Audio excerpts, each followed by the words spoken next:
I had the entire day off. It was chilly and damp outside because it had been raining intermittently, so I stayed inside and played video games. Normally, it would be around 5. The rain had increased and there was some lightning in the distance, so I made dinner and then chose to watch a scary movie as I with the appropriate atmosphere of the storm outside. I turned out the lights and sat on the couch for the next 2 hours. The storm undoubtedly got harder during that period, yet there were no outages or anything. However, it was about 10 o'clock when it started to rain heavily outside, and there were a lot of lightning strikes nearby. I got up to stretch my legs and replenish my energy, even though I wasn't particularly exhausted or ready for bed yet. I saw something move like a shadow on the wall as soon as I turned to face the hallway. It was too brief for me to fully comprehend what I saw, or even I froze in place for a moment, certain that what I saw was true. And then I moved to look around, but all I saw was an empty hallway, possibly a flicker of light emerging from a distant lightning bolt through the glass. I could have been a little tense because I had just finished watching a scary movie, and I honestly chalked it up. After less than a minute, I refreshed my water and checked on the storm outside. The trees were blowing wildly, and the rain was essentially overflowing the highways. It was always unusual because there weren't many large storms like these in our area, and our town wasn't designed to withstand them. I returned to the couch and switched on. I attempt to use YouTube to help me fall asleep. I suppose I was kind of nodding off or something because I wasn't paying close attention to what I was viewing. But then again, I threw my head around and glanced at the opening to the living room when I noticed a shadow on the wall behind the TV move. It felt like something behind me had briefly peeked around the corner. There was nothing. I got up and went to look about that area, but I saw nothing at all. I had no idea what the hell was going on. It seemed like I was just seeing things that I had never experienced occur twice.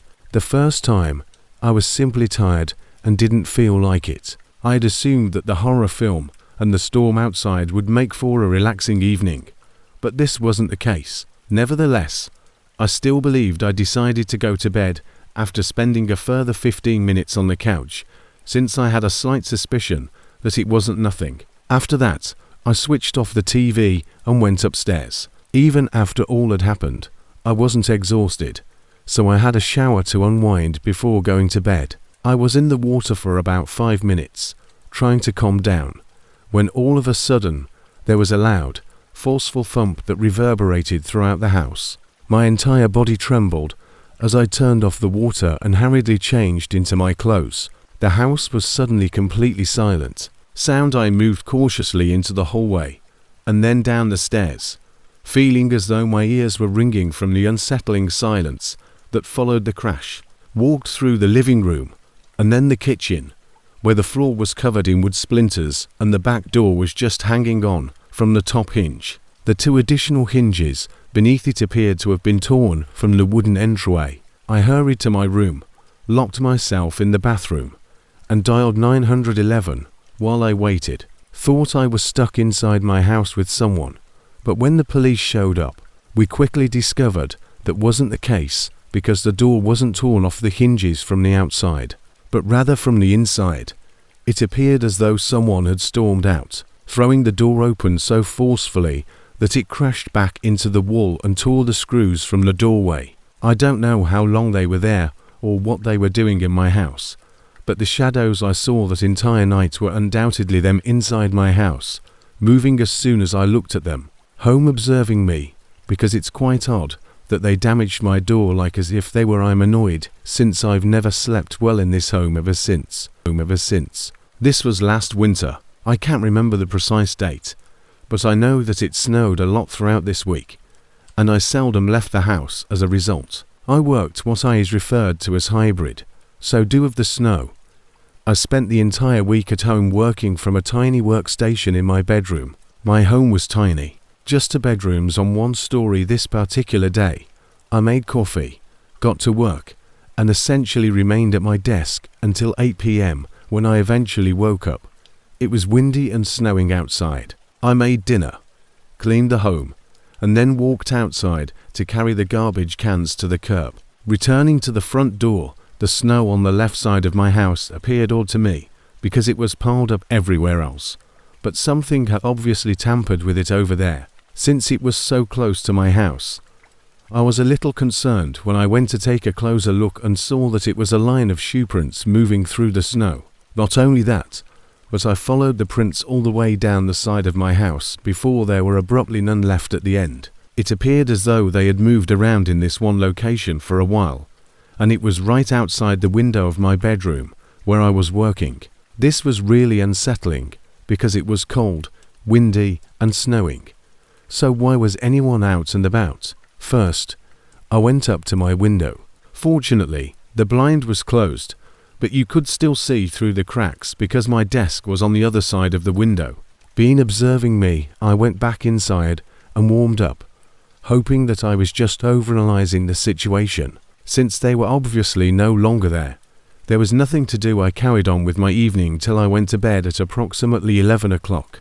Before going to bed, I took one last look out the window, and all of the previous traces were hidden by the snow, and I felt better because there were no new ones. I made sure it was locked 3 times before going to bed. I slept through the night, and when I woke up, I went to the window and verified once more. When my weary face awoke, there were new prints in the snow outside the window once more. I hastily put on my jacket and snow boots and dashed outdoors, where the prints were nearly just like before. I went up to the side of my house and piled up directly beneath my window. I then looked about at the blanket of snow that blanketed the remaining area around my house, but I returned inside and called the non-emergency police number to report what was happening, because there were no indications of anything else or anyone close. I knew they would be powerless, but I reasoned that at least they would be aware of the situation if something did occur. I tried to look out the window after that, but I had to go to work. Sometimes, but the snow gradually covered the shoe prints, and I never saw anything more. I left work at 8 once more, so the sun had already set and the night was chilly and windy when I got up from my desk and went to the window, pushing away the slats to reveal flat, untouched snow. I was so relieved, but as soon as I let go of the blinds, my eyes drifted down. Heart almost stopped after checking it 3 times last night without touching it. I was shocked to see that the latch was undone and no longer locked. My pulse began to race as I shakily reached down and grabbed the handle, and the window opened easily. They must have unlocked it the last time. How could I have missed it in the middle of the night? Did they enter? I retreated and slipped into the corridor. Looking through I took my time walking to the front door, grabbed my keys, put on my boots, and hurried outside to my car. I stayed in the driveway and phoned the police since I didn't think my car could make it. Even if I wanted to go, it was out of the snow. 10 long minutes later, an officer arrived and went inside to make sure it was clearly. Time seemed to be moving very slowly. I waited for several minutes, and when it was almost 5, I realized something wasn't right. Eventually, he emerged with the individual in arrest was obviously covered in blood from a confrontation with the police, who said he was jumped him while hiding in a closet in the corridor. The 45-year-old man just had that eerie wickedness. He was obviously capable of violence, even though it was impossible to tell what he was attempting to accomplish. I am not sure what would have occurred if that had continued. Nathaniel's third story since the city was going to a small and Airbnbs were inexpensive there. I made the 2-day drive and arrived just in time for my first Airbnb experience while visiting my parents over spring break. After the sun had set, I parked in the driveway, got my belongings out of the car, and glanced about the neighborhood. The atmosphere felt a little strange because it was quite dark and not at all crowded, with no street lights on the road. No one was driving or strolling around, and the Airbnb property I was staying at was the only one with lights on. It wasn't even that late, but every other house was dark. Only a few had 1 or 2 lights. Perhaps things were simply different here. I had no intentions for this evening other than relaxing after the long drive and simply settling in at the house. I didn't even realize that I had gone inside and unloaded my belongings. Leaving after eating some snacks, and watching a movie in the bedroom for a few hours. I heard something outside the room. I muted the TV, waited a short while, and then when I heard it again, it was a knock on the front door. Thinking I could have missed a call from the host, I checked my phone right once. Since there was nothing, I got up and walked to the front door that they kept pounding. So it appeared like they wanted me for something. It wasn't just a salesperson or anything. And when I answered the door, I saw a man in his 30s with a black winter hat under. When I said hello to the troubled red flannel, he appeared perplexed. He gave me an odd smile before returning to his normal expression. He muttered something to himself as he turned around and left. I simply stood there in eye closed and locked the door after watching him go down to the road in surprise. I wasn't sure what to think of the way he kept knocking, but didn't say anything. I returned to the bedroom after leaving, which was strange since perhaps he had the wrong house and was too uncomfortable to speak. The remainder of the evening went well, and I woke up early to walk outside and see my parents. I didn't return to the rental until 6 o'clock. I went to the bedroom to watch TV and relax for the remainder of the night, because I was feeling very exhausted once more. But about 9 again, there was that identical this time. When I knocked on the front door, I was more anxious than perplexed. I still looked at my phone to see if there were any calls or texts, but there weren't. I approached the door with a little more caution. I looked through the peephole first and saw the same man. He was wearing the same flannel hat. This time, I just cracked open the door and inquired what he needed. And the man's response was much the same last time, but it was more dramatic, as if he truly hadn't anticipated seeing me again. "Is everything all right? Was there someone you were looking for?" The man gave me a hollow, straight face and said, "No," in a monotone.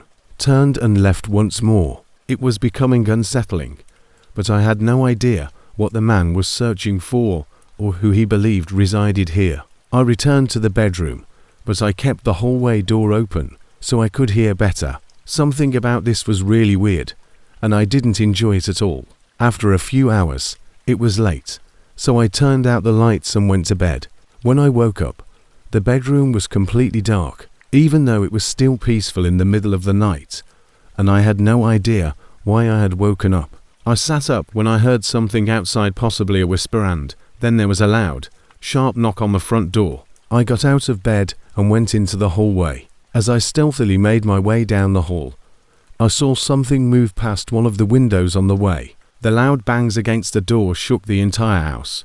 When I reached the end of the hallway and peered out the door, I saw the same man, but farther back in the shadows, there was someone else they were obviously concealing and waiting for. I turned to fetch my phone, the feeling like my body was going numb from the spike in adrenaline.